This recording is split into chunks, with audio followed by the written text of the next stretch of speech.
What's up, family? I'm the guy that showcase and promote African American businesses operating here in the greater Phoenix area. Please help me further support these amazing entrepreneurs by not only supporting my YouTube channel or following me on Facebook, but also stop by their businesses and give them a little economic support. My name is Shaka Shabazz, and this is African American Made.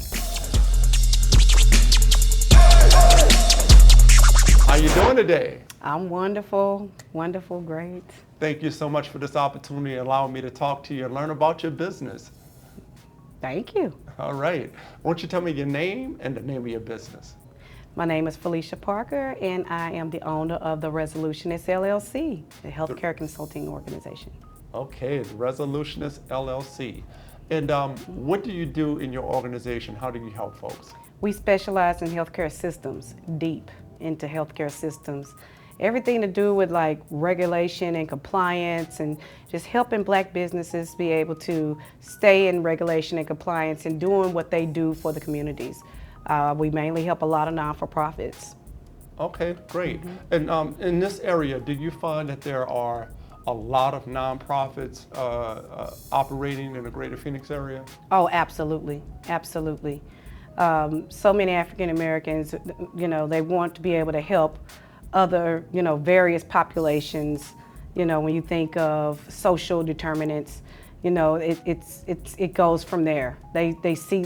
We all see a lot of need out here, and a lot of these organizations or people, they want to be able to serve. So I help them be able to do what they do by helping them be in regulation and compliance and like the business part, laws and stuff like that. Okay, that's great. We'll definitely go break that down into different areas that you help those companies and business and nonprofits. Won't you give me a little bit of your background? Like, what is your educational background and how'd you come up in the field? I've been in the field forever. So I've been a basically community. I want to call myself maybe a community social worker.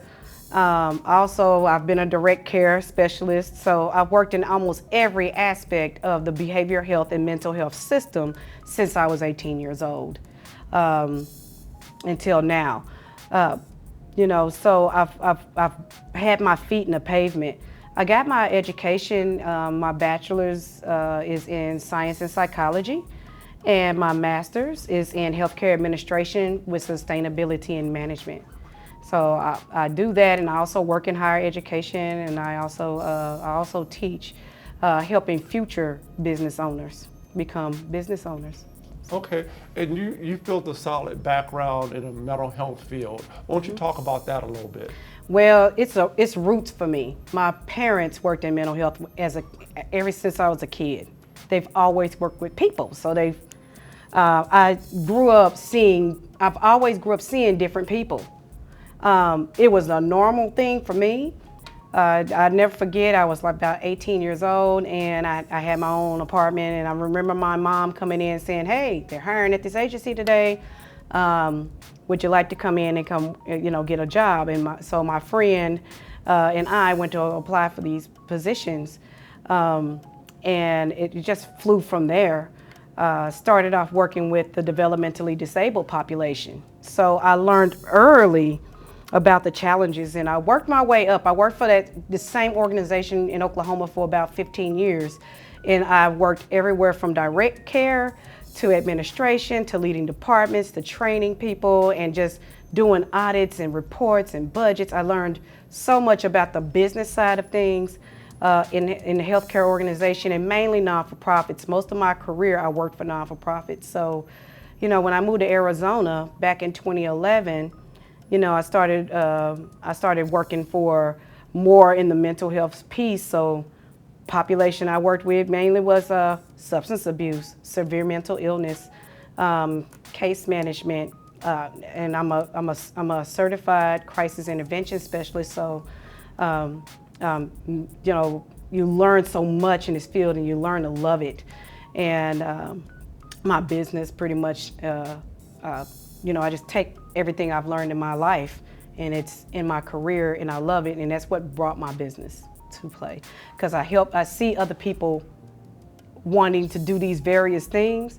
And so they may have a barrier. How do I become a business owner? How do I become a non-for-profit? What does it take in a non-for-profit to function? And just throughout my life and learning all those things, I learned how to do those things. And if I don't know the answer, I know how to dig for the answer.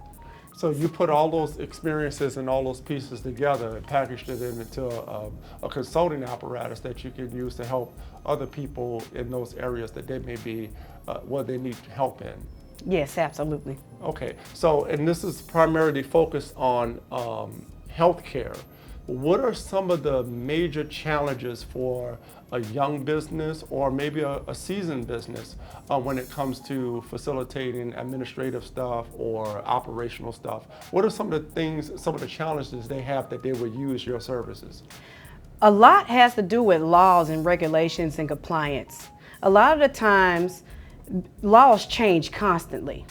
Okay, anywhere from a federal aspect to a state to a local aspect in the government systems. And so I'm very familiar with those. And so a business can be open 10 years and then all of a sudden there's a law that changed, and this one little law can change the whole dynamic of the business.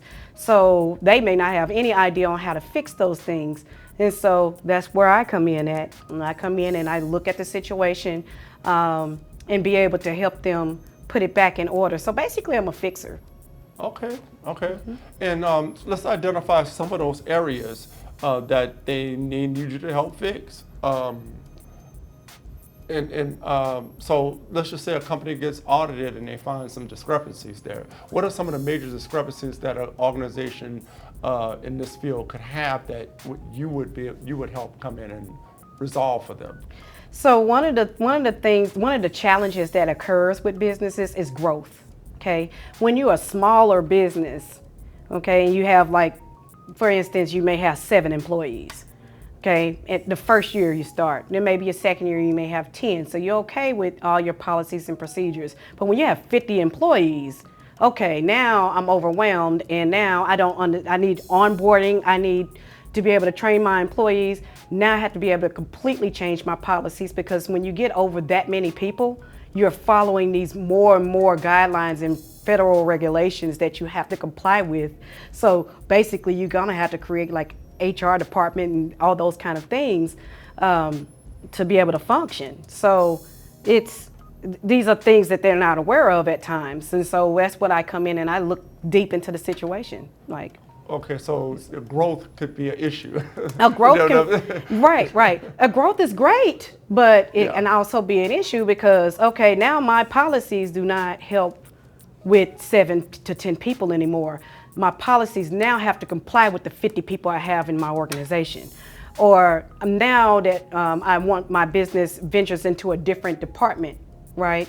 So they may have started off, making sandwiches and giving them to people in the park, But now that I become an organization and I have more people and I have to pay employees, or, now I got to make sure that even the state is going to allow me to do these things, or the federal government or the city government is going to allow me to do these things. And what do I have to have, right? Mm-hmm. So I can be, if I'm giving out sandwiches to 100 people, I need to know if I can do that in this city. Because now the city don't mind you passing out 5 sandwiches, but they do mind if you're passing out hundreds of them. Because think about it, now you got to have a food handler's card. Your employees have to have, a food handler's card, and all these other aspects. So we want to make sure that you're not putting yourself in jeopardy or causing any liability issues, and I'm really good at that. So you're at the forefront with your consulting firm. At the forefront of all the new policies and changes that may come up in business that businesses need to know. How do you stay abreast of all the changes, or do you do that after the fact, like depending on the business? Sometimes I go to lobbyist meetings. If it's something that I can look into on cms.gov, that's one of the best websites for a healthcare administrator to look into, because you can go into each state and look at the legislative process. Is this bill going to pass? Is it going to become a law in that state? you know, and so I keep up. And I also have a research specialist. I do research, but I also have a research specialist on my team. So we look into these things in depth and we keep an eye on them, because the one thing that I don't like to hear and people will go off on is saying, hey, now they do this, they do that. Well, who is that they? And is that a real thing, right? I remember I had one client came to me and said, now I have to report this, and this, and that to the city hall. Okay, let me look into that. There was no such thing. It was just something they saw on the internet, and it was a such thing in a different city, but not the city you live in. Okay. And so people just a got misinterpretation of whatever the policy or the rule is. Right. And I think that's my love language in healthcare administration, is that I understand what that language is. And I can differentiate where it's coming from. Yeah. Right. Okay. So when a company is starting out and it wants to get in the healthcare field, what are some of the major things they should be thinking about starting out? They need to think of, can I do this here? Zoning is very important. Okay. You can think of an idea. I think I remember I had a client a while back. Well, I had a consultation a while back of a client that was moving from a different state to here. They wanted to open up a organization here and plant their business here. They had they were getting ready to sign a lease. Hold that thought. I wouldn't just sign that lease just yet. For the kind of business that you want to have in this particular city, let me contact the local government. And then you find out by the local government that they can't do a business at that particular location because it was some zoning issues, even all the way down to the parking spaces. It is in that type of depth. So maybe you need to hold that, not sign that, and ask those kind of questions first. But that's the kind of digging we do. Yeah, I know those local jurisdictions are very strict about where you can have stuff and where you can operate certain businesses and so on and so forth. Yes, right. The way you open up a group home in Mesa may not be the same as opening up in Glendale. Okay, that's a good segue to my next question. Speaking of group homes, you help group homes get legal and get going. Stay legal. And stay legal. That's more adept term. What are some of the major things that a person wake up one morning and say, you know what, I want to help kids, and I want to buy me a big house and fill it up with kids and start a group home. What are some of the things that they need to be thinking about before they even, get out the gate? They need to know if they can do it, once again. Oh, okay. It's when I do a consultation, I listen to what they desire to do, and I'm thinking in my head where they can do it and how they can do it, right? So I hear a lot of, I want to be a Medicaid provider or a Medicare provider. I want to be a foster care parent, or I want to be able to have a group home with children. See, my mind starts running and racing because I'm already on top of that law, right? I know when the state is saying we're not doing applications right now, or we're going to be doing openings, but we only open in this district. So you have to be mindful of things like, you just said it. So they may not be giving out permits or licenses for a certain industry. Yep. Well, right? They may already have given them to the larger organizations. Okay. So sometimes there could be a quota as to how many they're going to give out for any period of time or for, any duration, right? Yeah, because that's one of the biggest challenges, especially with African-American businesses. So in healthcare, they may be, I help a lot of private practices as well. They may want to be a Medicaid provider, right? And then we apply for them to become a Medicaid provider. The Medicaid system may say, yeah, sure, you can be a provider, but then you have to go to the third-party companies that they use. And those third-party companies may say, no, we're at capacity because we have given these contracts to the larger organizations. Okay. So now we got to do a little more digging. and maybe I have to write a letter, or maybe I have to really connect with the state and advocate for that particular client. Like, hey, they serve the African American community. Why is it that they can't be a provider? Oh, gotcha. Why is it the children or adults in this African American community can't get therapy, which is more available to them, instead of having to wait 6 weeks to get an appointment, or 2 weeks, or whatever. So those are challenges that So you also serve as an advocate of sorts. Very much so. Okay.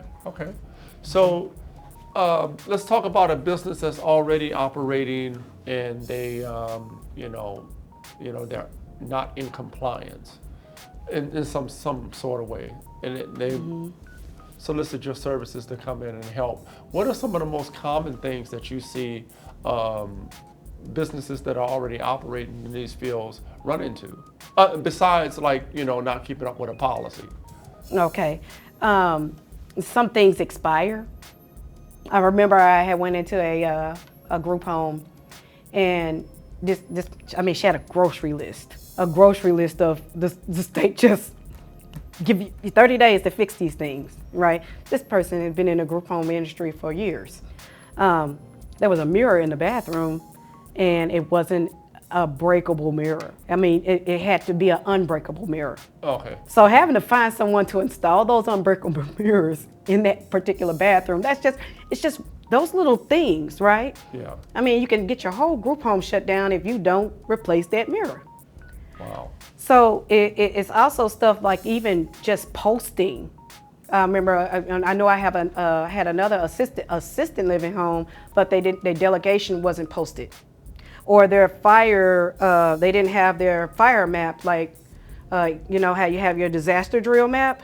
That wasn't up, and it needed to be updated because they had added more rooms to the facility. Again, and growth. They didn't change it. When you're growing, you have to readjust. You have to readjust. You got to remember, if you got an actual facility, you got to make sure you're following fire code. Yeah. So it's little bitty things. Like if you got a group home with 5 people, then you don't have to get a dialer system in your group home. But if you're going to have 6 to 8 and more people in there, you got to have a fire dialer system in the group home.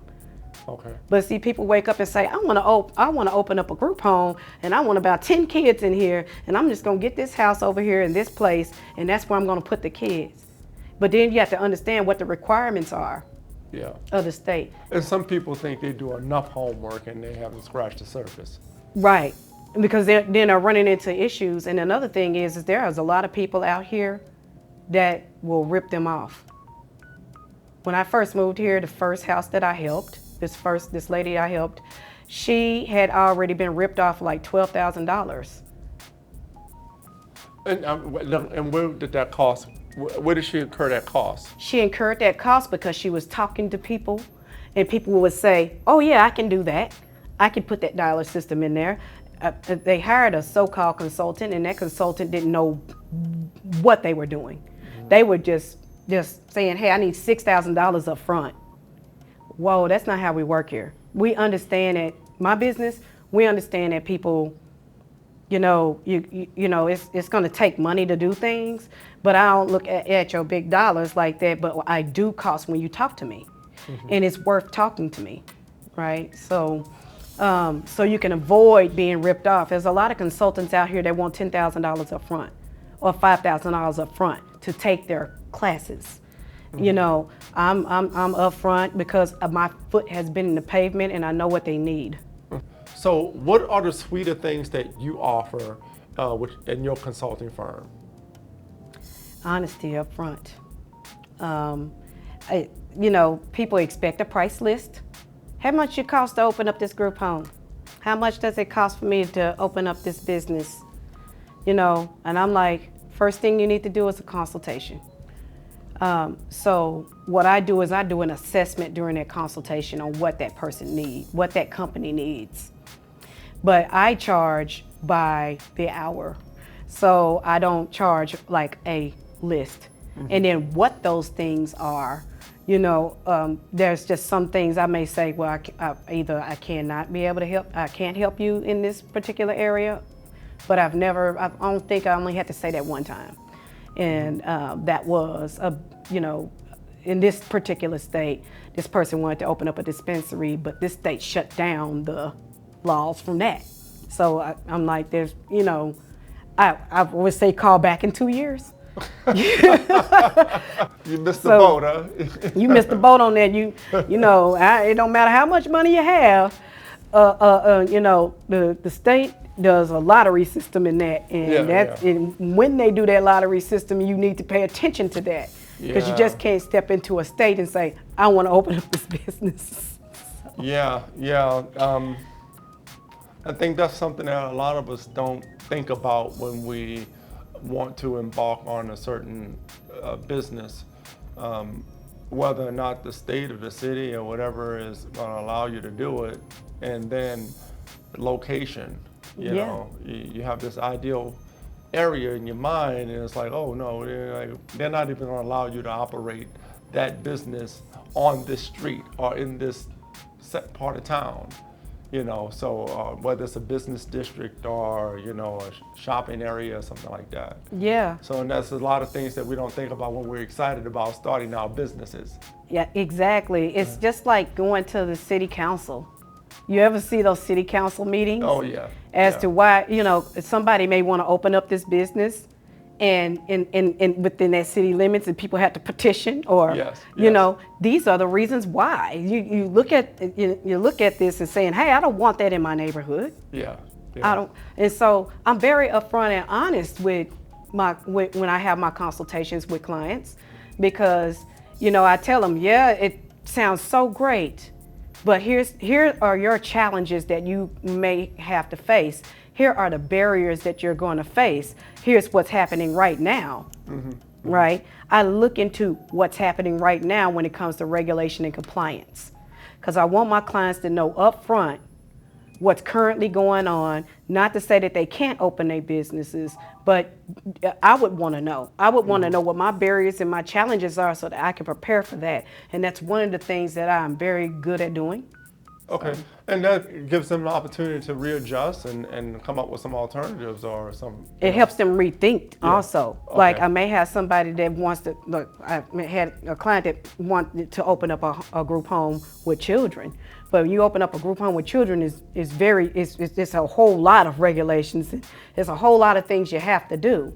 And she was like, nah, I don't want to do all of that. I love children, but, you know. But when I told her it might be assisted living may work if that's something that you may be interested in, and that person said, oh, that's a lot easier than the children, and I prefer that, right?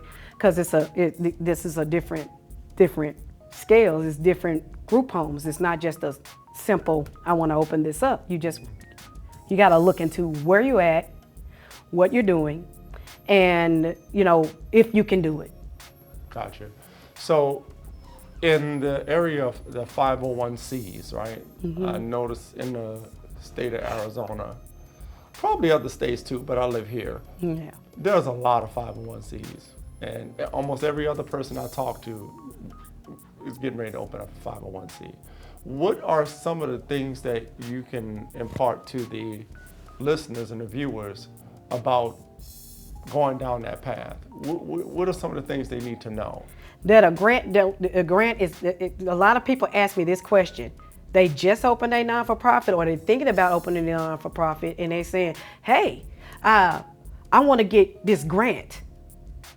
You know, so some 501(c)(3)s are, you know, lucky to get, you know, little grants here and there. But if you want this huge grant to run your organization, you have to put in the work first. Because when you apply for large grants, the biggest thing that they need is data. What is it that you have done? Not what you're going to do. What have you done? And if they're going to invest in putting in a grant to help your organization move forward, you have to keep track of that footwork. So it's a good 2 to 3 years for a non-for-profit to really gain a momentum, because you're spending that first, second, and that third year gathering that data.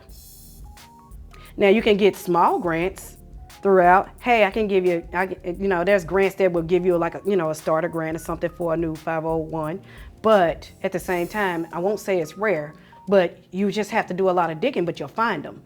But those larger grants, I can't, I don't write grants. I'm not a grant writer. Of course. I've written grants, but just for like smaller grants, but I do know about them and I do know what they require. Yes. So can't ask for a $50,000 grant from somebody and I don't have any data. Why would you want to take $50,000 and give it to a 501 organization that just opened, but they don't really have no traction? Right, right. Is that going to work? Is that not going to work? So it's kind of a myth when people say that, and then I'm just like, but you got to put the footwork in, and you got to keep track of that footwork.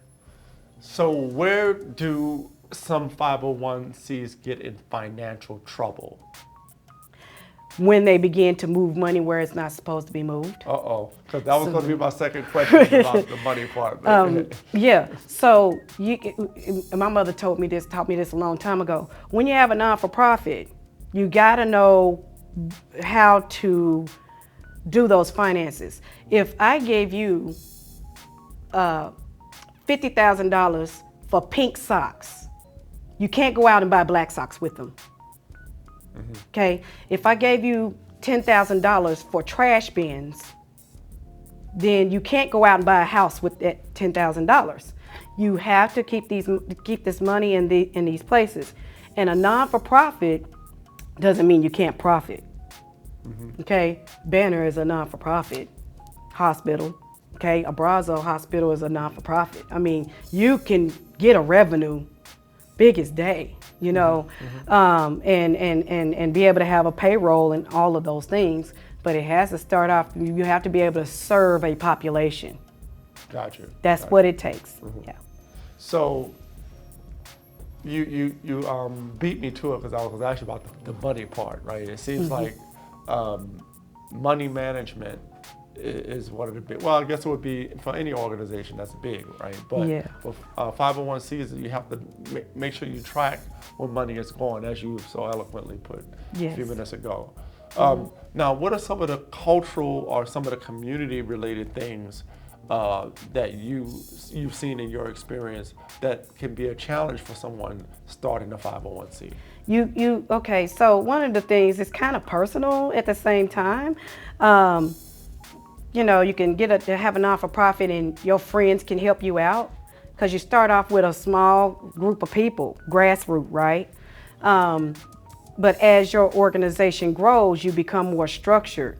Now you got to have people in place that can do the job. And that's been in my experience where, I've served on a few non-for-profit boards, and hey, I've seen some of them switch out members a lot because, yes, I could be the president of the board when we just started and we got about $200 in our account.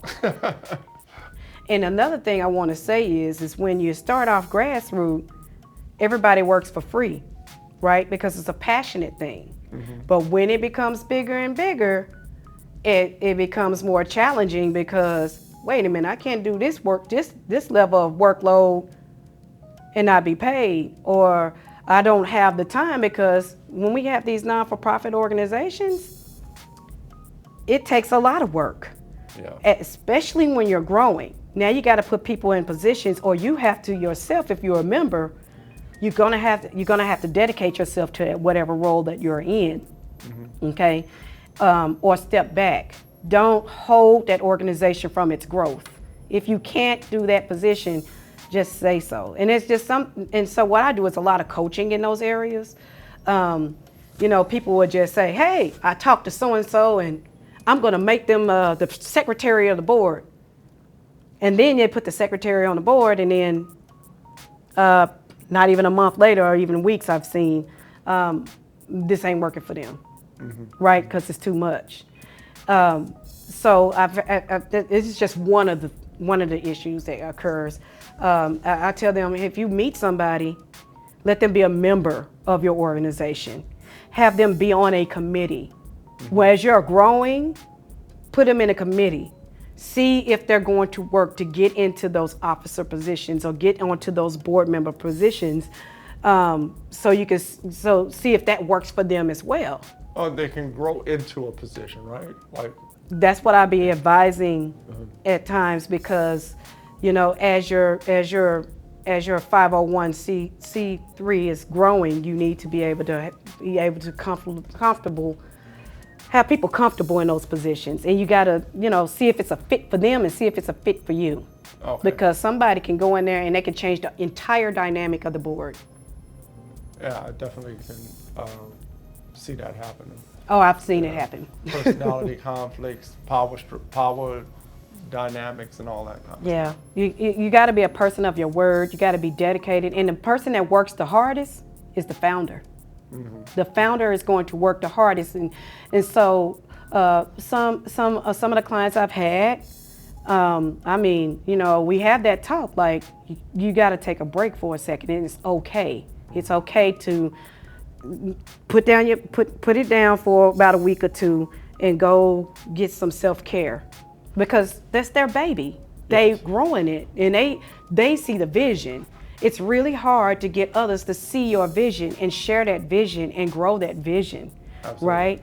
And that mission, right? So, I let them know, like, hey, this is not it's not easy work. It's going to be hard work.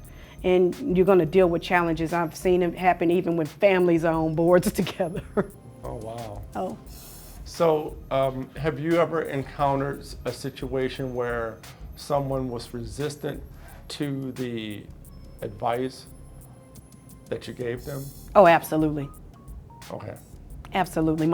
I had a client like that, was opening up an assisted living home, mm-hmm. and I kept telling that client, I kept saying, hey, yeah, we're going to, because it's a state process for your facility, but then how are you going to get paid, right? If you're going to open up an assisted living home, you need to be a long-term care provider, right? Many of the clients, patients that you have in the facility, you are going to have that type of insurance, right?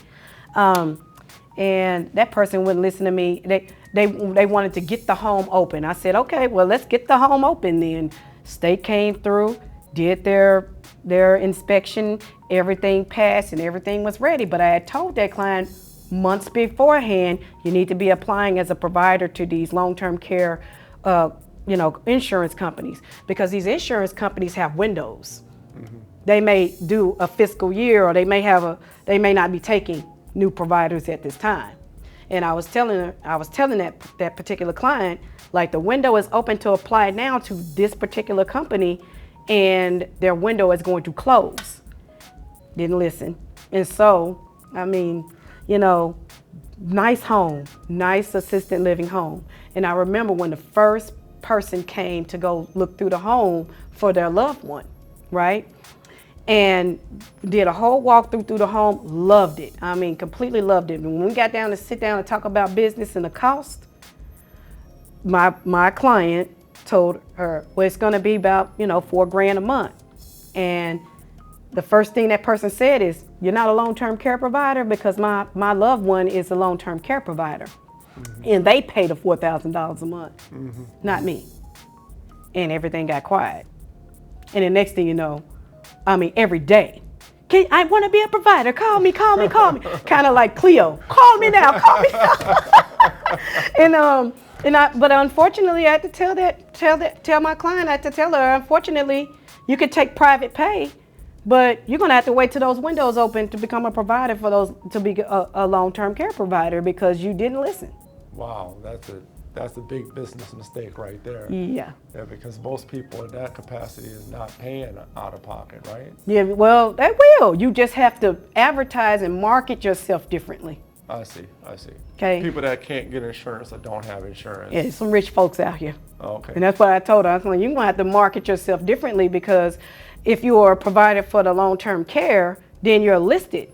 Meaning, yeah. I could call if I'm looking for something to say for my grandmother or something like that, yeah. I can get on that phone and call a long-term care plan, and they can give me a list of homes. Yeah. Versus you're not a provider, so now I'm gonna have to go out and advertise this and say, hey, I'm a private care. I take private pay. Gotcha. So what are some of the other areas that you would, tell the viewers to be mindful of, even as a, customer looking for healthcare provider, or a facility and the person that is in business, is there any other thing that we didn't touch on that you may want to advise them? Okay, so my business, we kind of started this, but starting to help families. You want to understand, if it's something you want to do, you need to get a consultant to look into seeing if you can do that. But I would highly advise a consultant, but at the same time, look at your local area, look at your regulation and law and compliance and seeing if you can do that in that area. See what kind of background it takes. Look at your state and your local laws to see if you can, become a business. If you can't do it in the local area that you want to do, find another one. Okay. Yeah. Now, have you ever advised someone that you looked at or in that engagement with them, thought to yourself, you don't need to be in this business? Yes, absolutely. I'm picky. I've been picky about clients. I remember I would have people come to me and say, I want to open up this assisted living home, and I want to open up 3 of them, and they'll have the money to do it. Mm-hmm. I immediately get a feeling when they start talking about how much money they're going to get out of it, I back off. I don't want my name on that. Yeah. Because that there's no passion in what you're doing. Healthcare is a delicate area. Yeah. And these are people's lives that you're dealing with. Okay. Absolutely. They're not a dollar sign, they're people. Right? And so I took care of people all my life, and I wanted to understand healthcare systems from a very broader scale, because the more I understand it, the more I advocate for it. Yes. Right? And I'm going to advocate for passionate people, bottom line. Whether they are non-for-profit or for-profit, they provide a service to a patient that can keep them alive and keep them healthy and keep them well. No, I definitely see your passion and hear the conviction in your voice about what you do. I'm glad that there are people like you out there that are trying to help other people do it the right way, because there are a lot of bad actors out there in all the areas that you and I have talked about during the course of this interview. Absolutely. So, thank you for your passion and for your work that you do. You're so welcome. Won't you tell us what you'd like people to know about you? I'm family oriented. I love my family. I have wonderful, amazing friends that God has blessed me with. I love people to succeed. I love embracing other businesses. I love embracing our people in every aspect. About me, I'm really a simple person. I don't know. All the stuff we've talked about doesn't sound like a simple person to me, but honestly, I'm more introverted personally at home. But I've learned over the years to be more extrovert. And I'm a grandmother. I have 4 grandchildren. Okay. I enjoy them, and I think I'm about to have another one. Again, I'm just love being a grandmother. I'm losing track. But I am grateful. I'm thankful. I'm thankful for every opportunity I have, and I think of our ancestors. I do. I really, really do. That's the reason why I got my degrees, because my grandmother couldn't have one. Absolutely. And my great-grandmother was told no. You can see what I'm saying? Yeah. But they always taking care of people. And I saw that all growing up. Mm-hmm. My great-grandmother had a shotgun house in Little Rock, Arkansas, and she took care of veterans when they would come home from the military. And so when I was a kid, I would see that all the time. Wow. So it's embedded in my soul and my spirit. And healthcare is part of who I am. It's what I love doing. Well, thank you so much for that, and thank you for being a valuable resource in this space. Why don't you tell us where we can find you? So my website is resolutionisthealthconsult.net. You can also contact me. I can be reached at 480-692-8685. You can also email us. I can be, not just me because I have a team, but you be reached at resolutionistl@yahoo.com. Okay. Well, thank you so much for this opportunity to talk to you. It was very enriching. I learned a lot. First time speaking with someone in this area. It's not enough of us. Thank you, a valuable resource, and thank you so much for your time. You're so welcome. All right.